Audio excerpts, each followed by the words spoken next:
अस्सलाम वालेकुम रहमतुल्लाहि वबरकातुहू। आज आपके लिए लाए हैं नमक पारे की रेसिपी। इसके लिए इसका हेल्दी वर्जन बना रहे हैं। ये है हमारे पास चक्की का आटा, फुल कॉर्न, और ये इसमें आप मैदा भी इस्तेमाल कर सकते हैं, लेकिन मैंने ये यहाँ पे दिंकल मेल के नाम से मिलता है, 1 कप वो लिया है, यानी दोनों बराबर क्वांटिटी में लेना है। पानी हम हस्ब ज़रूरत इसमें इस्तेमाल करेंगे। कुटी हुई काली मिर्च, और हमारे पास है अजवाइन और पिसी हुई काली मिर्च, और हमारे पास ऑप्शनल है ज़ीरा का पाउडर या साबुत ज़ीरा, और हम इसमें नमक इस्तेमाल करेंगे। ऑयल इस्तेमाल करेंगे। ऑयल उस वर्जन में इस्तेमाल करेंगे जो हम बेक कर रहे हैं। अगर हम इसको डीप फ्राई करते हैं तो फिर हम ऑयल इस्तेमाल नहीं करेंगे। और तकरीबन हाफ़ टी स्पून हम इसमें बेकिंग पाउडर या 1/4 टीस्पून इसमें बेकिंग सोडा इस्तेमाल होता है। मेरे पास बेकिंग सोडा नहीं है, बेकिंग पाउडर है, तो ये मैं हाफ़ टी स्पून इसमें ऐड करूँगी। इसको हम सख्त सी डो गूंद लेंगे, ना बहुत नरम और ना बहुत ज़्यादा सख्त कि वो क्रैक्स उसमें पड़ें, लेकिन हम इसमें पानी थोड़ा थोड़ा करके ऐड करेंगे ताकि हमें अंदाज़ा हो कि हमने इसमें कितना मज़ीद पानी ऐड करना है। सबसे पहले हम गूंदते हैं आटा। सबसे पहले हमने दोनों आटे और उसमें बेकिंग पाउडर या बेकिंग सोडा जो है वो मिक्स किया है, इसको छान लिया है ताकि इसमें गुठलियाँ ना हो। अब इसमें हम ये मसाले डालेंगे और आहिस्ता इसको गूंदते हैं। ये देखिए, हमने इसमें थोड़ा सा पानी मिक्स किया है, लेकिन अभी हमने इसमें मज़ीद पानी मिक्स करना है। इसको पहले अच्छे से हमने इसमें मसाले डाल के अच्छा सा मिक्स कर लिया था सूखे आटे के साथ, और फिर इसमें पानी मिक्स किया है। अब थोड़ा थोड़ा मज़ीद पानी डालेंगे और इसको गूंदेंगे, लेकिन एकदम से बहुत ज़्यादा नहीं डालिएगा पानी, वरना ये नरम हो जाएगी डो। हमें बहुत नरम नहीं करनी इसको। ये हमने आटा गूंद लिया है, लेकिन अभी भी आप देखें इसमें थोड़े थोड़े से क्रैक्स नज़र आ रहे हैं, तो हम इसमें बिल्कुल हल्का सा पानी का छींटा दे के और फिर हम इसको थोड़ा सा मज़ीद गूंदते हैं। ऑयल हम बिल्कुल एंड पे जब ये गूंद जाएगा फिर हम इसमें शामिल करेंगे, क्योंकि मैंने बेक करना है इसलिए मैं ऑयल शामिल करूँगी। अगर आपने बेक नहीं करना, फ्राई करने हैं, तो फिर आप इसमें ऑयल नहीं शामिल कीजिएगा। इसमें पानी का छींटा देके इसको मज़ीद गूंद लिया है। अब 1 कप पानी में से हमारा तकरीबन आप देखें इतना पानी जो है वो बचा हुआ है, बाकी हमने गूंदने में लगा दिया। अब इसमें मैं तकरीबन 4 टेबल स्पून ऑयल डालूँगी।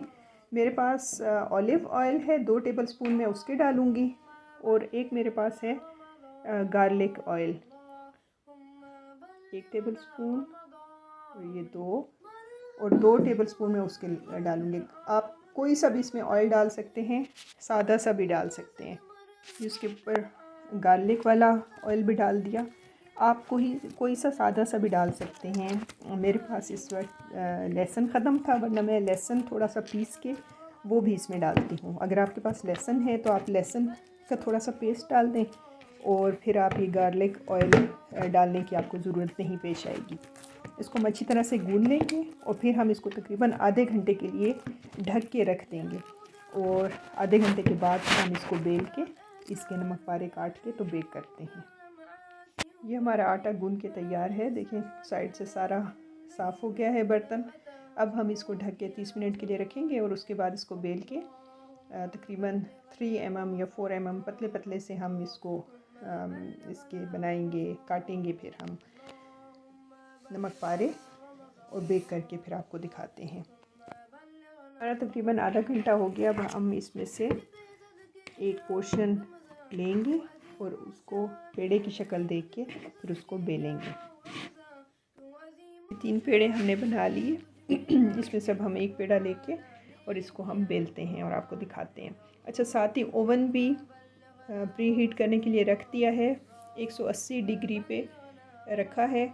जब तक ये पेड़ा बेल के इसके हम नमक पारे काटते हैं तब तक प्री हीट हो जाएगा, और फिर हम इसे तकरीबन 20 से 25 मिनट बेक कर लेंगे। देखिए, हमने इसको बिल्कुल पतला बेल लिया है। अब हम इसको काटेंगे। एक सीधी छुरी ले लें, और जिस साइज़ का आपने काटना हो उस हिसाब से आप इसको काटते जाएं। ये ध्यान रखें कि नीचे से आपका जो कटिंग बोर्ड है या जो भी चीज़ है वो ना कटे। बिल्कुल हल्के हाथ से ये लाइनें लगा रहे हैं, कट रहा है आराम से बेली भी गई है रोटी। और अब इसको जो भी आप शेप देना चाहें वो आप दे सकते हैं।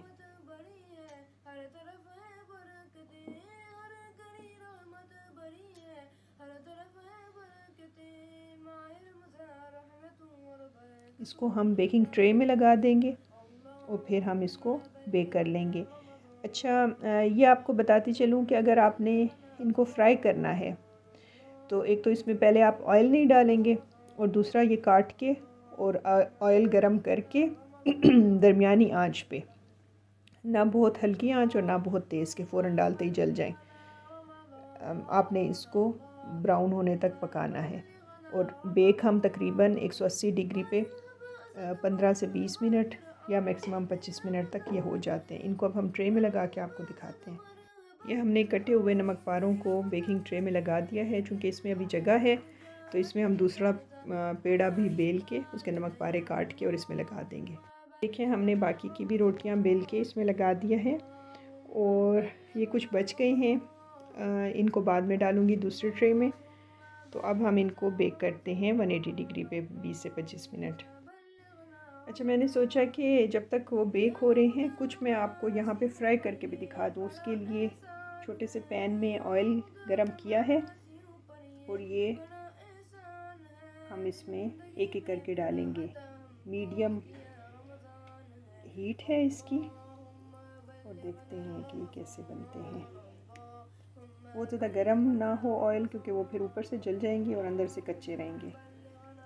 देखिए, हम इनको फ्राई करते हुए हिला रहे हैं और ये फूल रहे हैं, जैसे कि आप देख रहे हैं।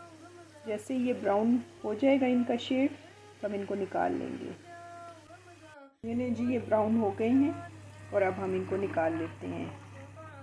इनको हम पेपर टॉवल के ऊपर ड्रेन कर लेंगे। ये लें जी, दोनों वर्जन तैयार हैं।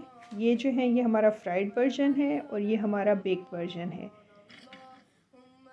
और ये जब ठंडे हो जाए तो आप इनको एयर टाइट जार में रख के आप 3 से 4 हफ्ते तक इसको इस्तेमाल कर सकते हैं। एयर टाइट जार में रखिएगा ताकि इनके अंदर हवा ना जाए और ये क्रिस्पी ही रहें। ज़रूर ट्राई कीजिएगा, कमेंट बॉक्स में बताइएगा आपको हमारी आज की ये रेसिपी कैसी लगी।